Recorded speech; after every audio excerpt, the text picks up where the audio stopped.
허락하신 하나님의 말씀, 은혜의 제목은 사명이라는 제목으로 은혜를 나누겠습니다. 기독교 영화 교회 오빠라고 하는 영화가 있습니다. 이 영화는 고인이 된 복음성가 작곡가 이원희 씨에 대한 그러한 내용입니다. 그는 평화 중에 갑자기 찾아온 고난 앞에서 하나님을 원망하기보다는 고난에 넘어지지 않기 위해서 더욱 믿음으로 하나님께 가까이 나아갔습니다.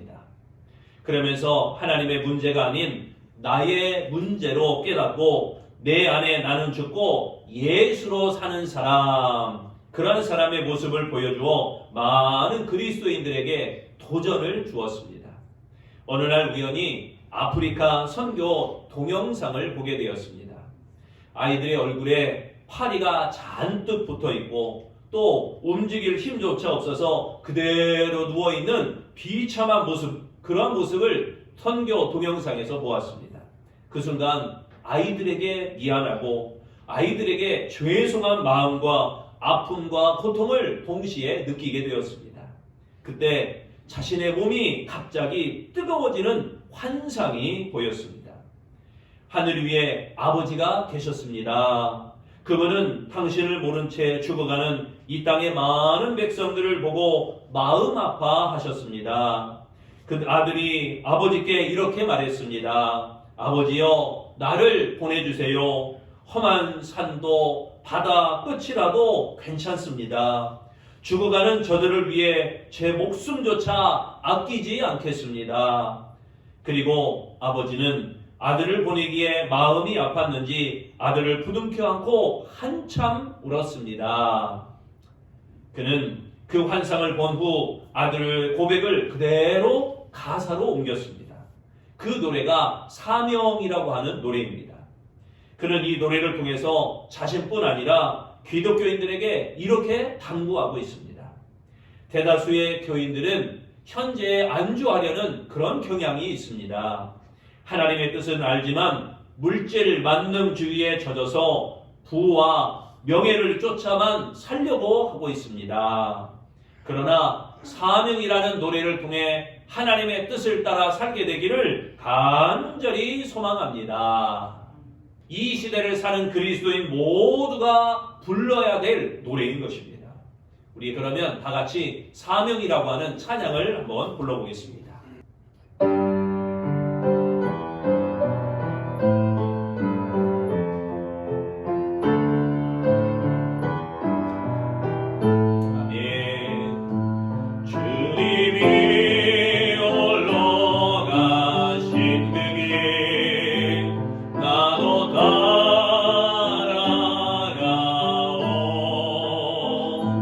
모든 돌과 비를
기록한 말씀 예스겔 2장은 영광의 환상을 본 예스겔이 선지자로 소명을 받는 그러한 장면입니다.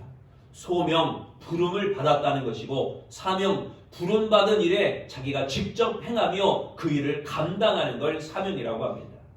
하나님께서 말씀을 전하라고 예스겔의 믿음을 거부하고 죄악에 빠진 이스라엘 백성에게 보내시게 됩니다. 본문 3절에 이렇게 말씀합니다. 인자야, 내가 너를 이스라엘 자손 곧 패역한 백성, 나를 배반하는 자들에게 보내노라. 내가 보내노라. 공식적인 파송을 뜻하는 동사입니다. 예스겔이 자청한 것이 아니라 하나님의 주권적 선택을 통해서 파송되었다는 의미입니다. 하나님이 예스겔을 택하여서 그로 하여금 야, 너 이스라엘 백성을 위해서 너를 보낸다. 내가 너를 보낸다. 당시 이스라엘 백성들의 모습을 얼굴이 뻔뻔하다라고 표현합니다. 부끄러움을 모르고 죄를 지을 뿐만 아니라 뉘우침도 없으며 하나님의 책망도 받아들이지 않는 오만한 태도가 바로 이스라엘 백성들의 모습이었습니다. 이러한 오만한 이스라엘 백성을 바른 길로 이끈다는 일이 결코 쉬운 일은 아닌 것입니다. 하지만 예스겔은 하나님이 보내시는 사명을 잘 감당하였습니다. 오늘 여러분도 하나님께서 불러주셨습니다. 하나님이 현장으로 여러분을 보내십니다. 예스겔처럼 사명을 잘 감당하려면 구체적으로 어떻게 해야 될까? 오늘 우리의 결단하고 우리가 하나님께 고백하며 결의를 다짐하는 은혜의 시간이 되시기를 바랍니다. 사명을 잘 감당하려면 첫째, 말씀을 들어야 됩니다. 동서독이 통일이 되기 전 한 성도가 하나님의 음성을 들었습니다. 만일 너희에게 믿음이 겨자씨 한 알만큼만 있어도 이 산을 명하여 여기서 저기로 옮겨지라 하면 옮겨질 것이요 또 너희가 못할 것이 없으리라. 마태복음 17장 20절 말씀이지요. 그는 이 말씀에 의지하여서 베를린 브란덴부르크 장벽 앞에서 베를린 장벽아 무너져라, 베를린 장벽아 무너져라 하고 크게 외쳤습니다. 하나님의 말씀을 의지하여 크게 외쳤어요. 하지만 끄떡도 하지 않는 장벽을 바라보며 낙심하게 되었습니다. 아니, 자기가 하나님의 음성을 듣고 선포를 했는데 왜 이 장막이 무너지지 않는 것인가? 왜 이 장벽이 무너지지 않는 것인가? 그 순간 깨달음이 생겼습니다.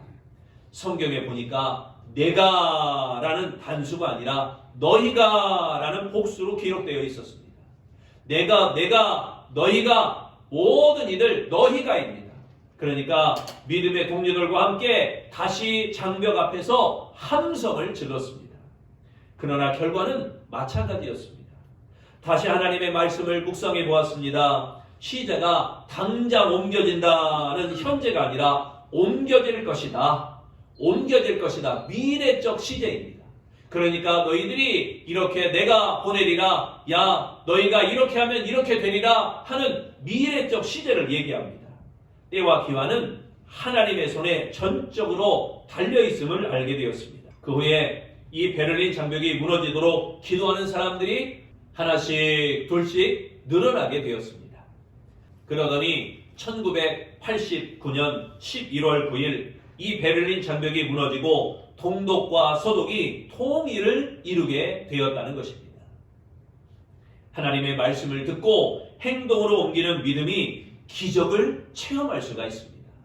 여러분, 우리는 매일 하나님의 음성을 들어요. 말씀을 통해서 듣기도 합니다. 감동을 통해서 듣기도 합니다. 주일에 목사의 설교를 통해서 듣기도 합니다. 이 모양 저 모양으로 하나님의 음성을 듣습니다. 근데 그 음성을 어떻게 감당하느냐에 따라서 기적이 일어나느냐 아니면 아무 일도 일어나지 않느냐 갈림길에 있는 것입니다. 하나님의 보내심을 받은 사람들은 말씀을 들어야 됩니다. 2절에 말씀하지요. 그가 내게 말씀하실 때 그 영이 내게 임하사 나를 일으켜 내 발로 세우시기로 내가 그 말씀하시는 자의 소리를 들으니.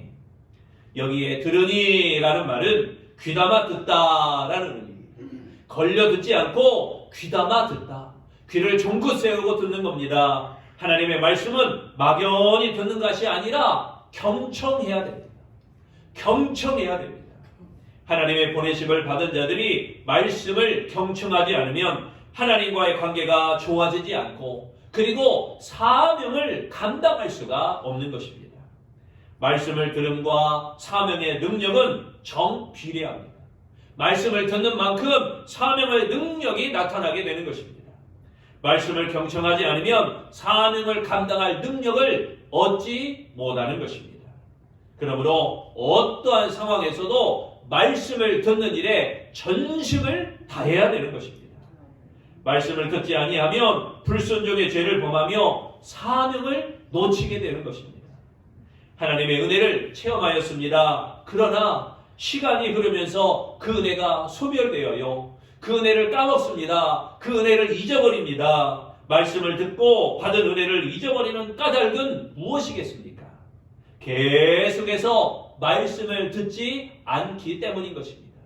내가 은혜 받았어요. 은혜의 기쁨이 있습니다. 그런데 한 번 받은 은혜로 평생을 가느냐? 아닙니다.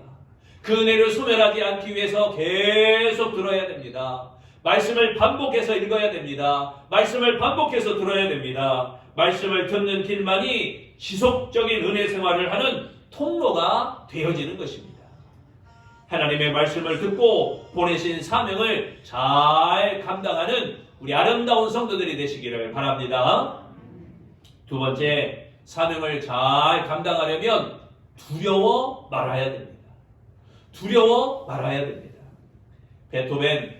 베토벤은 1797년 27살이 되자 청각 장애를 일으켜 소리를 제대로 듣지 못하게 되었습니다. 그래서 1814년에 친구 멜첼이라는 친구, 메트로놈이라는 게 있거든요. 피아노를 치다 보면 박자를 맞추는 게 있어요. 그걸 메트로놈이라고 하는데 이것을 멜첼이라는 사람이 발명을 했습니다.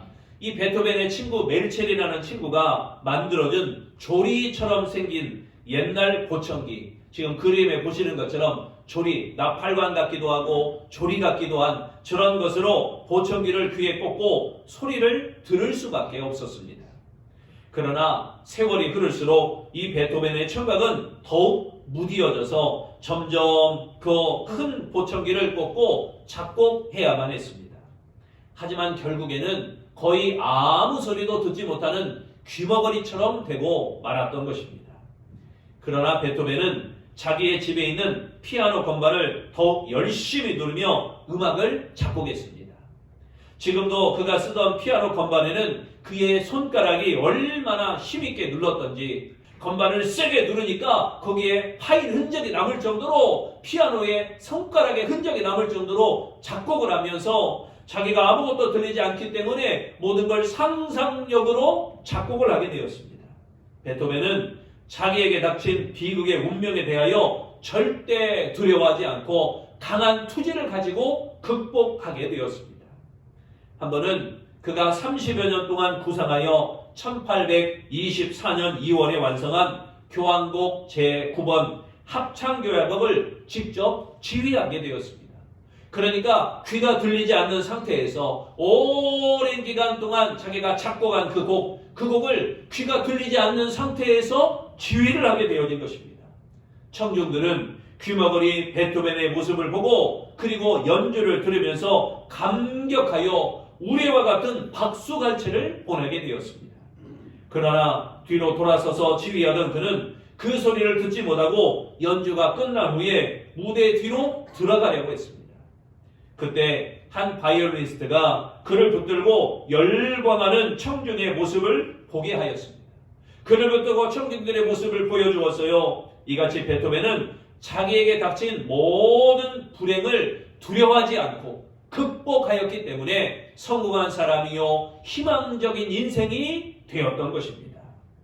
우리 본문 6절에 말씀합니다. 인자야, 너는 비록 가시와 찔레와 함께 있으며 전갈 가운데 거주할지라도 그들을 두려워하지 말고 그들의 말을 두려워하지 말지어다. 그들은 패역한 족속이라도 그 말을 두려워하지 말며 그 얼굴을 무서워하지 말지어다. 여기에 두려워하지 말라라는 단어가 3번이나 사용되었습니다. 사명을 감당하는데 가장 큰 걸림돌이 무엇이냐? 두려움입니다. 사실 이 두려움이라는 것이 우리의 모든 것을 막아버립니다. 예수께는 자신 안에 존재하는 두려움을 극복할 때 하나님이 맡겨주신 이 사명을 잘 감당할 수가 있었던 것입니다. 두려워할 대상은 이스라엘 백성이 아니라 하나님이라는 사실을 나타낸 것입니다. 하나님을 두려워하며 하나님을 절대적으로 신뢰할 때 능력을 입게 되어지는 것입니다. 모든 두려움을 버리고 사명을 감당해야 됩니다. 은혜의 사명 감당하기 위해서 목사로 세움받습니다. 장로님으로 세움받아요. 권사님으로, 안수님사님으로, 집사님으로 여러분에게 맡겨진 직분을 사명으로 두려움 가운데 있지만 그 두려움을 이기는 절대적 능력을 하나님으로부터 공급받으시기를 바랍니다.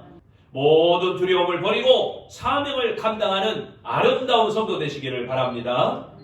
이스라엘 백성들이 핍박하는 상황은 가시와 찔레와 전갈로 표현하는 무서운 아주 목숨을 심각하게 위협하는 그런 상황이었습니다.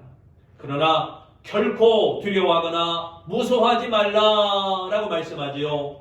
여러분, 사명은 하나님은 사명을 다하기까지 보호해 주시는 하나님, 그 하나님이신 줄로 믿으시기를 바랍니다. 3번째, 사명을 잘 감당하려면 담대히 전해야 됩니다. 빌리 그레이엄 목사와 함께 복음 전도에 힘쓴 레이튼 포드 목사님이 있습니다. 레이튼 포드 목사님은 사귀는 전도, 나누는 전도라고 하는 책에서 평생 잊을 수 없는 경험을 이야기하며 간증합니다.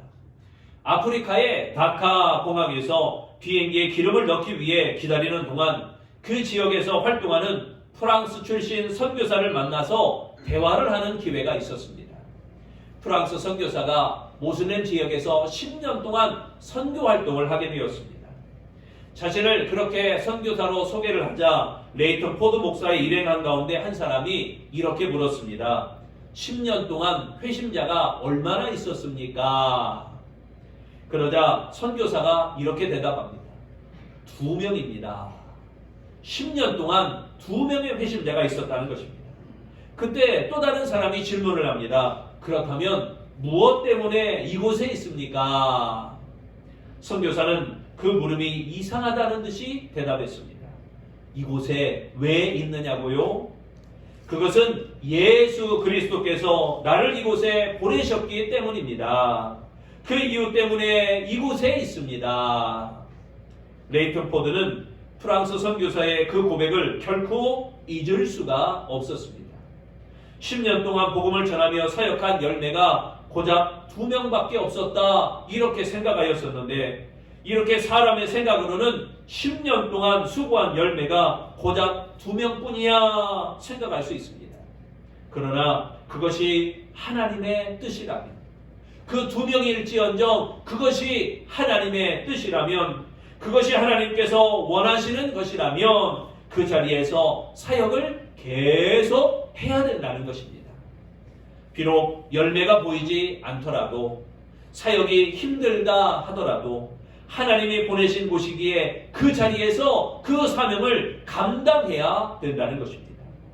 부질없는 짓이고 손해보는 일이라고 복음을 전하는 일이라면 반드시 합력하여 선을 이루시게 하실 것이로 믿기 때문인 것입니다. 7절에 말씀합니다. 여기에 고할지어다, 이 말은요, 담대하게 전하다라는 의미입니다. 담대하게 전하다. 자신의 생각이 아니라 하나님의 말씀을 담대하게 전하라는 내용입니다. 하나님의 말씀 외에 그 무엇도 더하거나 빼지 말아야 됩니다. 말씀대로 하지 아니하면 이단이 되기 때문인 것입니다. 신학생들이 신학교에 와요. 그리고 나서 신학생들이 원하는 것은 어떻게 하면 기술을 얻어갈까, 어떻게 하면 능력을 얻어갈까 그럽니다. 그런데 신학교에서는요, 그들에게 무엇보다도 신학을 가르칩니다. 성서신학을 가르치고 조직신학을 가르치고 역사신학을 가르치고 선교신학을 가르치면서, 그러니까 신학생들이 나는 성경 배우러 왔는데 맨날 신학만 가르치니까 힘들어해요. 그런데 신학의 반석이 튼튼하면요, 성경을 해석할 때 어문 소리 안 합니다. 이단 같은 소리 안 하는 겁니다. 그러니까 이단의 소리들은요, 신학을 튼튼하게 배우지 못했기 때문에 엉뚱한 소리 하는 것입니다. 여러분, 우리도 하나님의 말씀 외에 무언가를 더하거나 무언가를 빼고 복음을 전한다면 그것은요, 온전한 복음이 될 수 없습니다. 예수겔의 사명은 폐역과 오만에 빠진 백성에게 듣든지 아니 듣든지 말씀을 전하는 것이었습니다. 여러분, 예수겔이 전할 때 들을 사람만 전한 게 아니었어요. 듣든지 아니 듣든지 예수겔은 하나님이 전하라 라고 사명을 주셨으니 그 사명을 전하는 사명을 감당하기만 하였던 것입니다. 예수겔처럼 하나님의 말씀, 즉 복음을 그대로 전하는 자가 되어야 할 줄로 믿습니다. 사명을 어떻게 감당할까? 사명을 어떻게 내가 감당할까? 염려할 필요가 없는 것입니다. 보내심에 순종하며 복음을 전하기만 하면 되는 것입니다. 들을 만한 귀인 자는 듣고 듣지 못하는 자는 들을 수 없는 것입니다. 대개 사람들의 일의 과정보다 결과에 더 집중합니다. 일의 과정보다 결과물에 더 집중해요. 성공적 사역보다 눈에 보이는 수치로 평가합니다. 그래서 성공한 목사를 만약에 사람이 많이 모이는 몇만 명 모이는 몇천 명 모이는 목사가 성공한 목사냐? 아니에요. 작은 교회, 시골에 있는 교회, 개척하는 교회 목사들도 성공한 목회자입니다. 왜냐? 주님의 사명을 감당하고 있기 때문인 것입니다. 여러분, 하나님은 결과보다 하나님의 뜻을 얼마나 충실히 수행했느냐, 하나님의 말씀을 얼마나 온전히 증거했느냐, 하나님의 사명을 얼마나 성실히 이행했느냐, 여기에 하나님의 마음을 두시는 것입니다.